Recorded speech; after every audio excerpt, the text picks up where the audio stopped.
The woman who was caught on camera attacking and falsely accusing the teenage son of jazz musician Keon Harold of stealing her phone in a New York City hotel was forcibly arrested, police said. Ventura County officers coordinated with the New York City Police Department to arrest Maya Ponsetto, 22, on a fugitive warrant in front of her home in Piru, California, on Tuesday. Spokesperson for Ventura County Sheriff told NBC News Thursday Ponsetto did not stop her car after officers contacted her until she reached her home. So essentially, she heard the sirens, she seen the lights, and she continued on. This stinks of entitlement and Casper supremacy once again, because we all know if that was black, it would have been multiple cars on us and or a shot while trying to run away.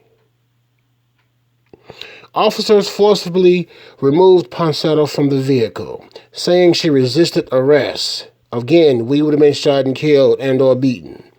She refused to get out of the car and tried to slam a car door on one of the deputies. The spokesperson said. It was not immediately clear what charges Ponsetto faces, but she awaits extradition to New York. In an interview on Thursday, attorney Sharon Gatton said her client, who was not a guest at the hotel but was intending to check in, briefly left her items unattended in the lobby when she went to retrieve an item from Starbucks in the restroom. Let's stop right there. So already we got lack of accountability. We have possibly entitlement, as well as Casper supremacy, thinking that her items are not going to get touched in this country. I mean, really? Let's continue.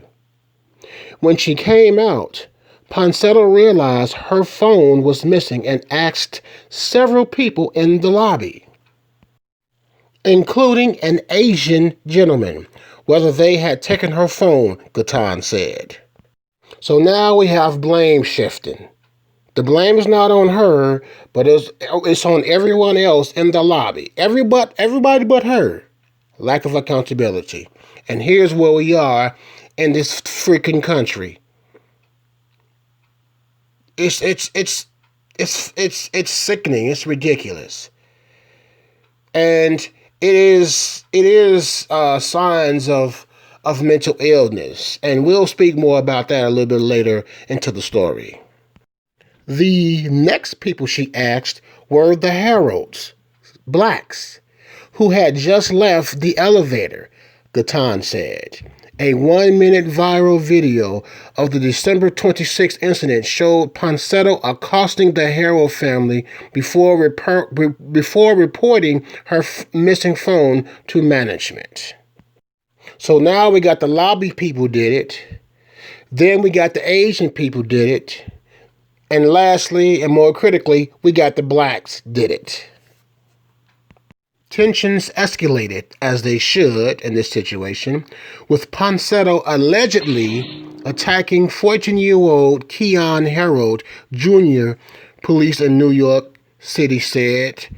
The father sustained scratches to his hand, but no other injuries were reported.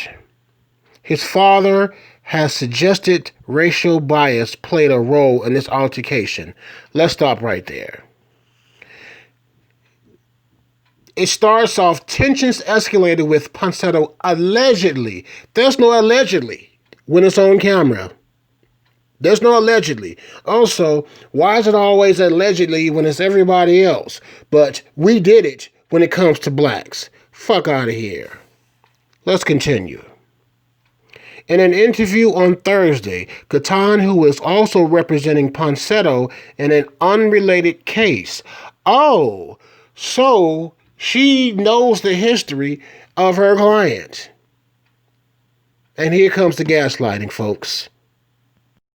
Doubled down on Ponsetto's mental health issues and said the incident was not about race. So, if it wasn't about race, why is it put out there forever that she asked an Asian and then she asked the African American? Sure, it wasn't about race. More critically, what they're meaning to say is it wasn't about ethnic backgrounds. There's only one race. That is the human race. Look through your history books, people. The attorney then goes on to say that her client suffers from a lot of anxiety attacks. Gatan said she was alone, 22 years old, in a city she doesn't know. Absolutely nobody there, and her phone had everything about it. Sounds like she's making excuses. Gaslighting, lack of accountability. Let's go.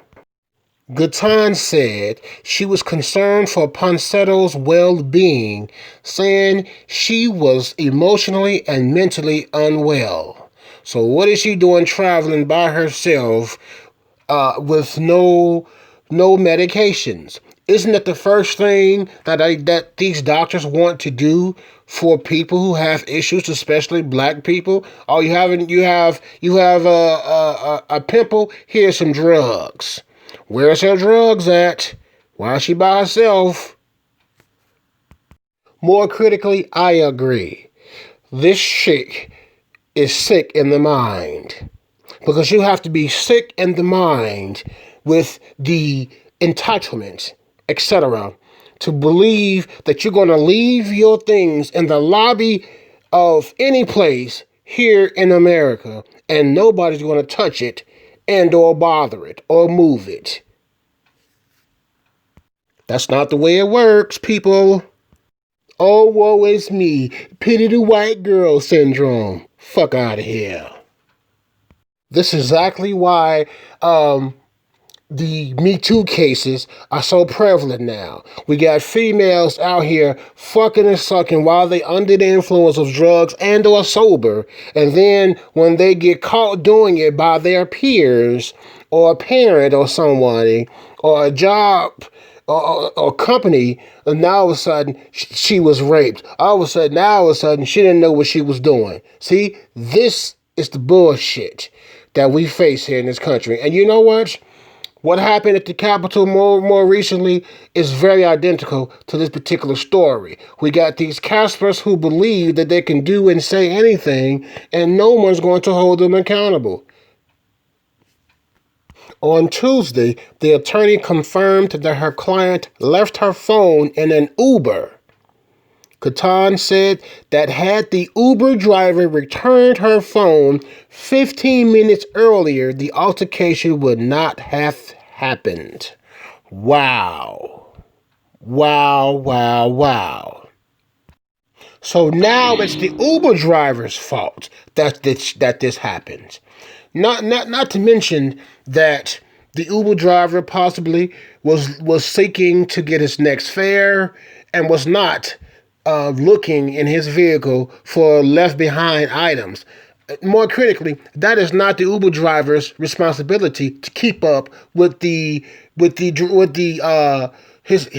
passengers' belongings. That's not his or her job.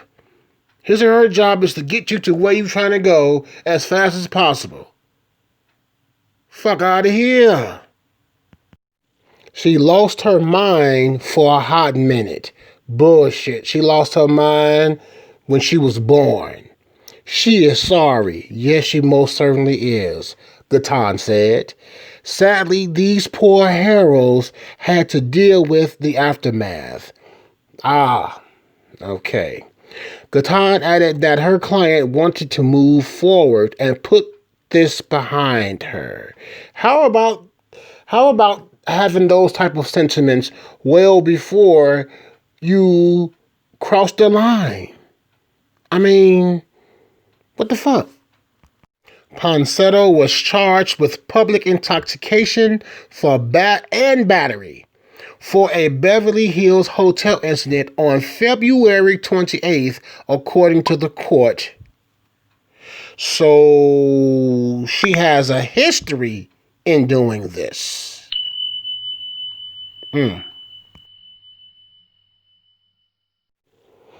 Ponsetto was also arrested May 28th for driving under the influence in Van Nuys, California, court documents show. A hearing for the charges related to the Beverly Hills incident was scheduled for this month, Gatan said. In September, a judge at the Van Nuys Courthouse West sentenced Ponsetto to 3 years of summary probation after she pleaded no contest for driving under the influence.